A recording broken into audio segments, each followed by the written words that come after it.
In today's video, I'm going to take you around my small home studio and show you that if you really want to record bass really well, you don't actually need that much gear. Hi, I'm Dan from the Studio Rats, and if you want more videos on the art and craft of studio playing, recording, engineering, then make sure you subscribe by clicking the little button below this video. Before showing you the studio and the gear, I just want to quickly tell you what I actually do with all of this.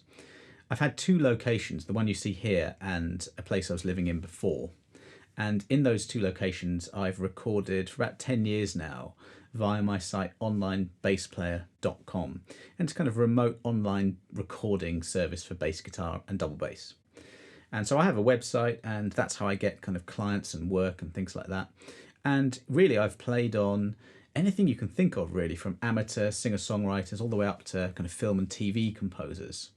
In fact, I've actually heard my bass playing randomly about 4 or 5 times now on TV, Netflix, YouTube ads, all that kind of stuff. So the kinds of people that will find my website and use me really do range from the hobbyist amateur to top professionals. So, you know, you really can do a lot from a home studio these days. So everything runs on this 2010 iMac that just sits on my desk here, and it's 2019 now, so this is really an old machine. It's running on Logic Pro X. I don't even run the latest version of that, so that's a pretty simple setup really, and it's one that I've been using for a number of years now.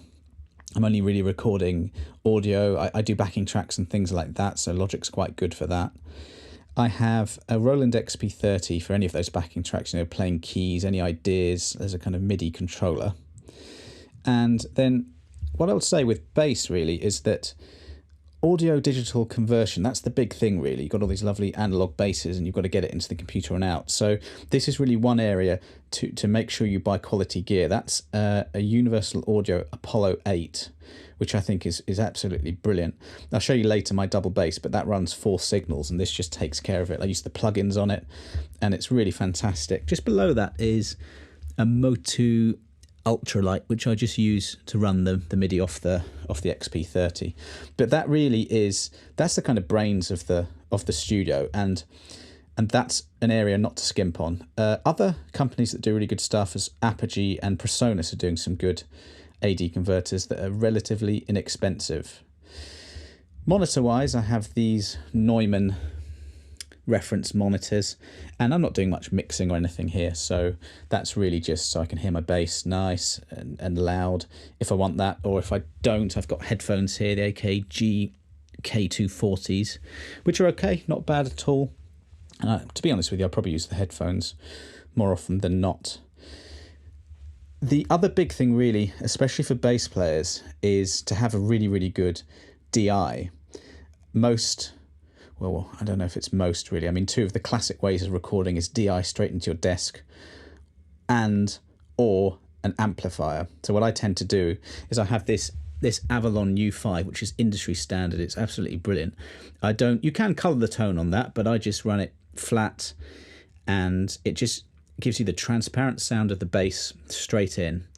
And when I'm sending all my tracks off around the world, as I do every day, that's the signal that I'm giving, and then I give a throughout into either an amp, or I'll show you in a second. But I mean, I really don't know when I send my stuff off to people what they do in the mix, but what they really want is a nice, warm, clean tone really, and you can add so many plugins and reamp and do all kinds of things. So the Avalon really does it for me. Before I forget, those lovely cables there are Evidence Audio, and I use Providence as well. That's another area I would say, don't skimp on that, because people do A/B tests and they swear by these things, and I sort of believe them, so I went to get good cables really. I've got a DBX 163X compressor there. I don't really tend to use that much, but it's nice to have it, and an 11 rack above, which I use for sort of any guitar stuff I do, which I don't do an awful lot of, but it's nice. Now here I've got a horrible empty space in the rack there that I need to fill, just visually really. No, I don't need anything else in there, but that 11 rack does the job there. Now this is another thing that I tend to use a lot actually. I mean, I use the Avalon down there all the time. The throughout of that tends to go into this. This is a Monique by Jewel. It's a handmade tube preamp from Jewel Potter in the States, and it's brilliant, this. So I can I can do a number of things with this. It's sitting on an M700, which is the power amp, and I don't use that in the studio. I use that live. That going into a speaker cabinet just sounds absolutely mighty. So that's a fantastic piece of gear. That what I'll often do is I'll use that Avalon as my kind of clean signal. And what you do really with bass, well, there's so many things you can do. I can't reduce it to one sentence, but a lot of people will take a second signal for something with a bit more character, a bit more sort of harmonic saturation, and that does it.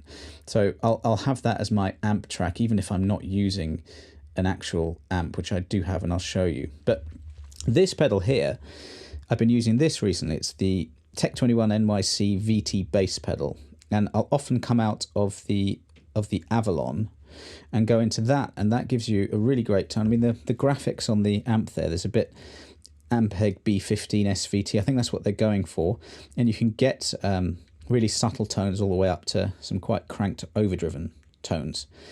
And that's been really great, especially for rock stuff. But even not, Paul Drew from the Studio Rats, who's a world-class mixing engineer, guitarist, producer, writer, he does everything.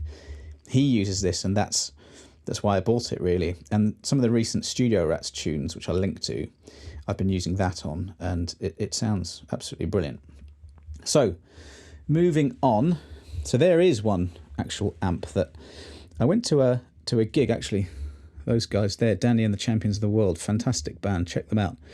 Went to a gig, and their bass player, Chris Clark, had an old Fender Precision bass, and he was playing one of these. This is a 1977 Fender Bassman. And I think it's a 50, it's the Silverface one. And I just bought one on eBay that day. It was under $1,000, and it sounds amazing. I don't get to use it a lot in this setup, but I have taken it to studios and used it before, and it's a nice option to have that. This is my late 1800s factory German bass. I had a double bass before, which was, I think it was a Zeller. It's kind of like a student bass, and it just didn't cut it. I mean, the unfortunate fact is with double bass that it seems like you have to spend good money on it. I took out a loan, I bought this, and it just revolutionised my tone, really. I've got a DPA body mic there and a David Gage Realist, and I will mic up the bridge and the fingerboard somewhere like there where the sort of fingerboard meets the body, and I'll take 4 signals, which is overkill, and I'll go into that Apollo 8 with the plugins, and it just sounds brilliant. Now, I'm not in Abbey Road here, obviously, so I close mic everything, and you just get the sound of this bass, and it's brilliant. It's taken me a long time, you know, to get the money together for that, to get the knowledge of how to record it and you know, how to play it and tune, all that kind of thing, but it's really worth it. That's fantastic. So this bass here, I'll just that's kind of really it in terms of the kind of hardware side of things. I'll show you the basses and an amp. But this is a that's a 1978 Fender Precision. I bought it in 2008, and when I bought it, it became, I was sort of treated a bit more like a bass player. I was doing a session, and it was the Ken Nelson, the Coldplay producer, was on it, and he said it's one of the best he's heard recorded. I bought it in London, and it was relatively cheap. I was seeing 5,000 basses across the road on Denmark Street, and I saw this in One Joe Guitars, which is fantastic, and it was cheap, you know, 1,200 quid. This has done hundreds and hundreds and hundreds of recordings. And really, as a bass player, you can't go wrong with a P bass. You're about to see loads of other basses I have, but this bass kind of sits in the mix. There's a reason that loads of bass players have used, you know, instruments like this. Now, just thinking about it, one of my favourite basses now that I'm playing a lot of is my 1975 Fender Jazz. I haven't got it in the studio right now, but I'll do some videos on all these basses because they all have different characters and different sounds and can be used for different things. That one is my 1968 Fender Precision, and it's strung with James Jameson Labella flat wounds. Great for hip-hop, kind of vintagey, old-school stuff. Pino Palladino kind of popularised that from the late 90s with his stuff with D'Angelo and the neo-soul kind of movement. And, you know, that hasn't gone out of fashion since coming back in, really, and I don't think it ever will.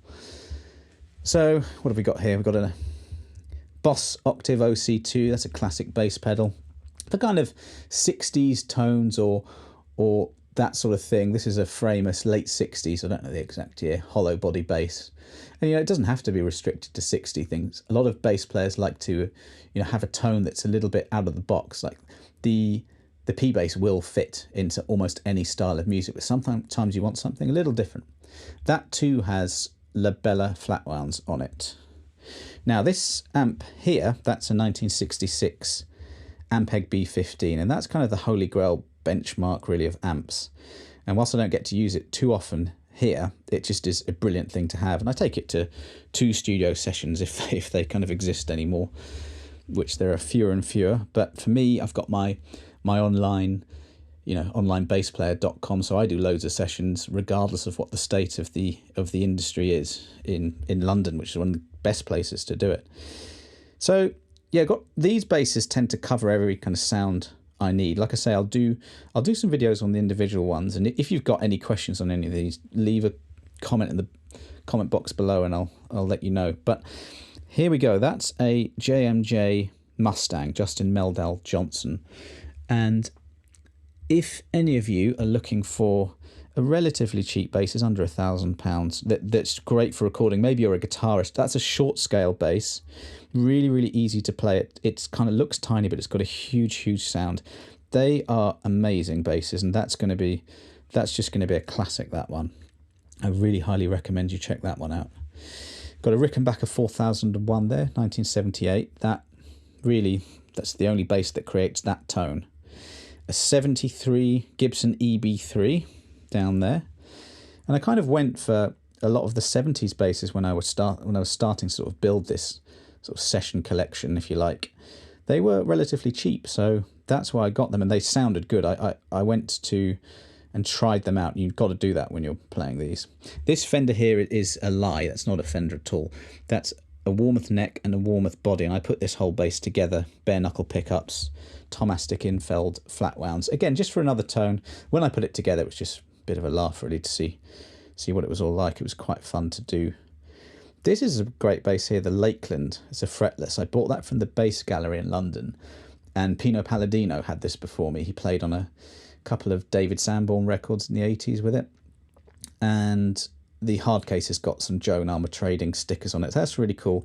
And again, if anyone wants fretless, which they do every now and again, you need a fretless. Nothing else is going to approximate that. So that bass does that. Again, another bass, they're in the next room, I should have got them out, but is a NS Ned Steinberger upright, electric upright sort of stick bass that Tony Levin uses. That sounds a little bit like a fretless, and that's cool as well. This white one is an Eastwood Classic. Now that's another one that does this similar kind of thing to that bass there, kind of 60s-ish tone. That's a really cheap bass, but it's really great. You can see a couple of the knobs there have fallen off, but what do you expect from a cheap bass? But they sound fantastic, and I really recommend checking those out as well. I don't use this 6-string Tobias that much. It's one of the ones just before they sold to Gibson, but I've always wanted one. I love Jimmy Haslip, so that's really great for messing around with ideas, chords and things like that. What's that? The next one, we've got my Stingray 5. Now that's the bass I use live probably most, although actually I'm really favouring going back to 4 strings really, but this covers everything. If I'm doing shows that need below E, if I'm doing gigs where there's a couple of tunes, I just use one bass and that's it. And this one is a Fender Jazz made in Japan. The only thing original on that one is the body. I've changed everything on it. That's kind of a modern jazz sound, and it's got a Knoll preamp, so I can get that kind of Marcus Millery type sound. And lastly, I think in here anyway, is this 1978 Music Man Stingray 4. So any Bernard Edwards kind of stuff, Louis Johnson, funk stuff, that bass does it. It does funk really well. It does rock really, really well as well. You can just see some dark orange marks on the neck, and that's where we tried to heat it to get the truss rod moving, because the neck's a bit dodgy on that, but no joy, got burnt a little bit, and luckily it kind of plays well enough. It's a little bit of a struggle to play that bass, but just sounds so good. Got a few pedals. Now this is a live pedal board that I use, but it's nice to have the option of some sounds in the studio. I've got a Line 6 M5 there, which is, does every sound you want. Dark glass vintage microtubes. The yellow one is a is a, oh, I can't even remember what it's called, Matryoshka banana effect or whatever. That's a synth kind of pedal, which I really wanted a good synth sound, and that does some, but it's a bit overkill, that one. Octave, EBS Octabase. Proton is 3-leaf audio Proton, which is kind of envelope filters. Sadowski for a bit of EQ, but that classic kind of Marcus Miller tone again. And that Origin Effects Cali 76. I'll do a video on that. It's a brilliant pedal, that compressor. So what else have we got? That's pretty much it. On the door there, I've got a Kala ukulele bass, which, I mean, that's the craziest bass I have. It's tiny, but it sounds just so massive. Probably the last thing to show you is this little couple of drawers here with some more effects. This is the Line 6 M13. Again, loads, and it's all those old style Line 6 pedals that they had, all the DL4 and all that. They're all in there. And you know, sometimes you might need a crazy sound, and I'll come up with one through that. But plugins these days are amazing. The Neural DSP Dark Glass plugin I was using for some rock stuff, and it just sounds amazing. So really, you know, live, obviously, I'm still using all these pedals, and in the studio it's sometimes nice as well, especially analog stuff. But the plugin situation is really great. Another drawer up here. So this bass ball's at the front. That's the first pedal I ever bought, and I still got it. But really, that's not many pedals. I mean, some people have hundreds, but I just want a few sort of classic bass effects just in case I need them. So I hope you found that useful. And if you've got any questions at all about any of the gear or how I use it, things like, you know, gain structuring, how to create bass tones in different styles, anything like that, I'm going to be doing videos on that in the future anyway, so that's a good reason to subscribe. But if you do have any questions, easiest thing to do is probably leave a comment below, and I'll get back to you or make a video on that. But just really wanted to show you that, yeah, I do have lots of basses, but like I say, you only need a couple, and you can really be doing very top professional work with the minimal of gear. And that's really the amazing thing about the world we live in and the companies that are making this amazing gear for us. So my advice is just, you know, get a good little decent setup going, and then focus on the craft of playing or engineering or producing or whatever it is. So I hope to see you on the next video. Take care.